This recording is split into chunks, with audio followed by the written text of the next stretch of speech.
Hello there! Today we're going to be looking at the Earthspark Deluxe class Soundwave. This is a figure I was interested in reviewing because I found the design pretty darn cool. I'm not familiar with Earthspark really. I didn't watch much of it because it's on Paramount Plus. I don't want to pay for a service. But I did think the design was very cool, so I was hoping that we would get a proper design of this figure as like a non-gimmick toy. And we finally did, in one of the seemingly final waves of Earthspark. I'm getting into this really quick. Here's the box. The box is kind of just what you expect from a Earthspark figure. It's one of the new designs that's all white. Kind of interesting that they redesigned this, considering this might be one of the final waves. But getting into this guy, pretty unique design for Soundwave. Very, very reminiscent of the Transformers Prime Soundwave with how much more slender he is. Getting in closer here, you do have some silver paint and some red paint on his visor. This design's interesting because due to how it's color blocked, it's like one of the very few Soundwaves that just has a fully blue faceplate and crest.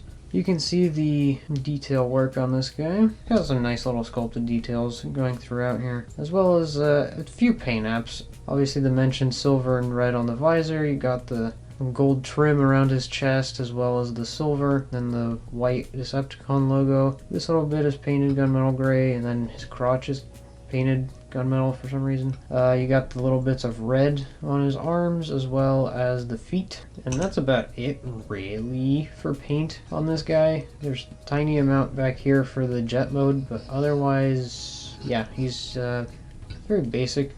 I mean, not that much need for paint on this guy. Most of him, he's a very simple color scheme. But yeah, this guy is pretty neat. As you can see, pretty slender. Not much kibble going on with this guy, thankfully. Now, in terms of accessories, he does come with his cannon, which he can hold as a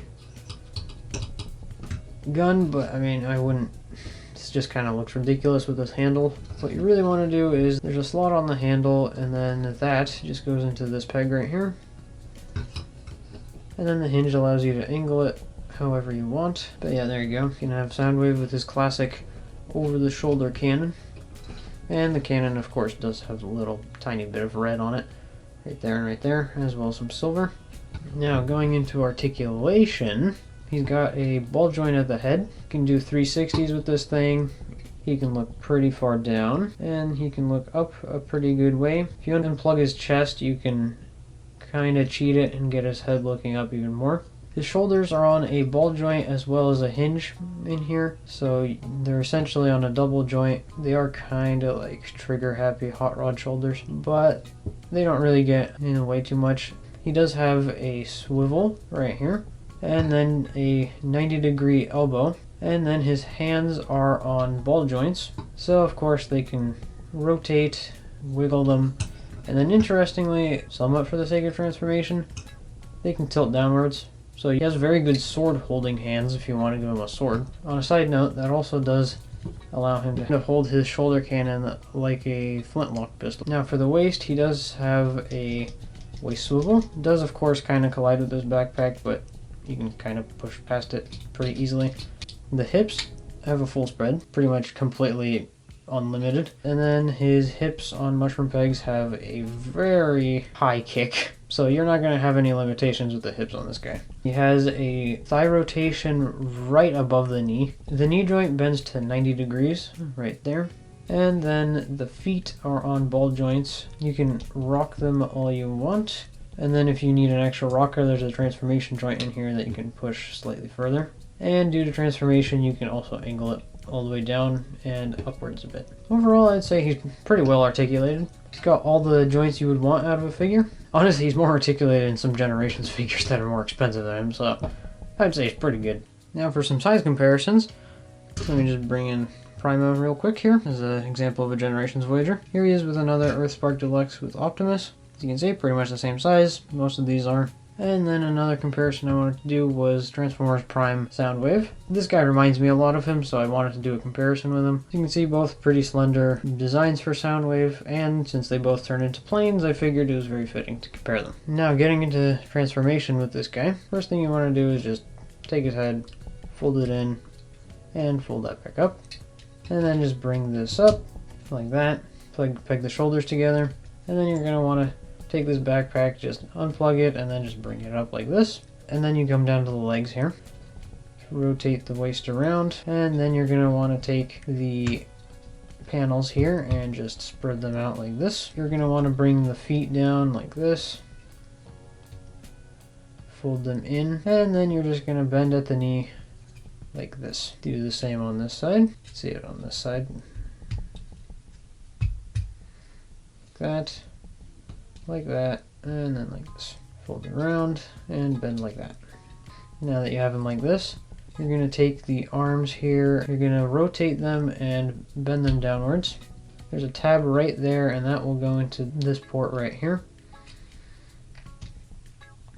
Plug it in right there. And then you can kind of just angle his hand like this at like a 90-degree angle. Now you just take his legs, bring them up like this, and then the wings have 2 ports underneath that will go into 2 tabs up top here. And you kind of just line all of those up and give it a good squeeze. And then you do that on the other side. You just line it up, give it a good squeeze, and then you just take the backpack, rotate it, and then it's on a double hinge, you just bring it down, and then there's little ports inside that will go into the tabs that are on the wings, and you can kind of just plug that in, and then you can untab the wingtips and unfold them, and there you go. There's Soundwave in his stealth bomber mode. As you can see, this bomber mode gets quite large. He expands quite heavily.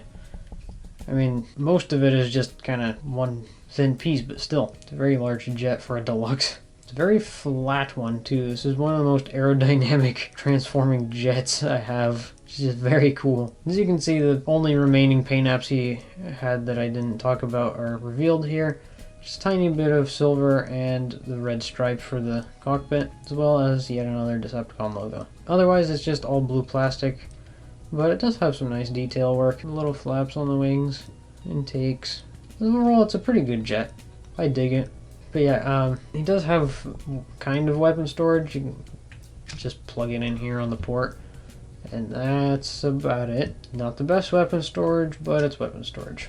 Now for some size comparisons, the only real relevant one here is going to be Prime Soundwave. Now granted, he's a stealth drone, this is a bomber, but still pretty cool to see another jet Soundwave. I kind of dig this as an alt mode for him. It's very fitting since he's the intelligence officer to have him with stealth jet modes instead of being just a tape recorder or a van as always. And then for another fun size comparison, since this guy is kind of clearly based on a B-2 bomber, why not bring in another stealth bomber with Revenge of the Fallen Mind Wipe? I mean, this being a Revenge of the Fallen Voyager, which were pretty darn large, it is very impressive to me to see a deluxe be that wide. I mean, this is a pretty darn cool pairing to have. And hey, what do you know? Hasbro has done it twice now that you have very aerodynamic stealth bombers. My only gripe with this is really just there's no landing gear on it, unfortunately. So the jet pretty much just scrapes the floor. Granted, this is $5 cheaper than normal Generations Deluxes, so I suppose that's what those kind of Deluxes need extra $5 for. Now, wrapping up the review here, I'm glad that I picked up this figure. It's weirdly hard to find. I haven't been able to find it online yet. The only places I've heard of seeing it in the US, at least, are Target. If you somehow find one, pick it up. Unfortunately, it seems to have the last wave problem where the last waves of a toy line will be pretty hard to find or just not show up in stores. I thankfully managed to find him as well as Hashtag. If you find him, I would highly recommend him. He is a very good deluxe. Despite being a cheaper deluxe at $5 less than Generations Deluxes, he almost feels more refined than normal Generations Deluxes. I'm pretty surprised by that, but yeah, I definitely recommend him. There's not really any cheap feeling plastic on this guy. I mean, these panels are obviously thin, but they're sturdy. None of them is really all that bad. Obviously the tiny little hollow bits in the back of him. His thighs are unfortunate, but they don't really make the figure worse. I would say if you find him, pick him up. He's excellent. Highly recommend him. I wanted to do this as a smaller review after the larger Omega Prime series. Now, feel free to comment, subscribe, all that lovely stuff, and feel free to check out my Instagram where I will be posting images of just various Transformers, as well as figures that I will be reviewing soon. Thank you for watching, and have a good day.